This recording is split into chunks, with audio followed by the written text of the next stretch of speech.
You're at Father Fish. Nice to have you with us. That's right. Or hire a little Japanese to come in and roll your Miramonts. You know what's funny about that to me Thank you, is Rohan. I had a friend who was precisely that.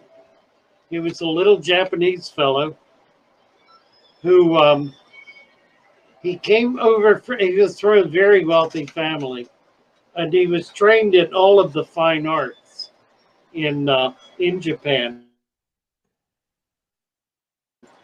He was also deaf.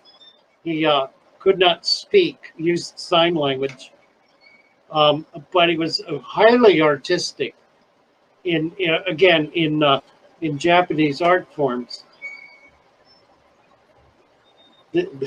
I'm going to go down a bad road here pretty quick, but the reason he came over, and this was a long time ago.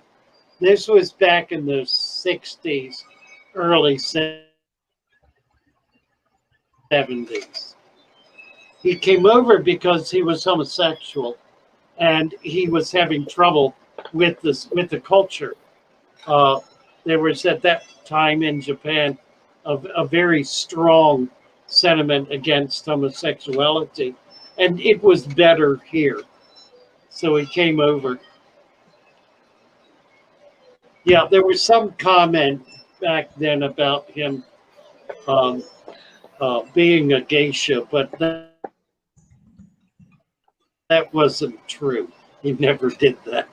Anyway, he did quite a lot of art form and did a number of gardens, Japanese gardens. So he literally, for a while, was my little Japanese gardener. So when I think about that, I think about him. Delightful man, just delightful. I met him last in his, golly, he was in his 70s, I guess. He was older than me, a little older than me, not much. Oh, will But you I drop? met him last just about 20 years ago. Sweet man, nice man. Yes, Mary Page. Oh.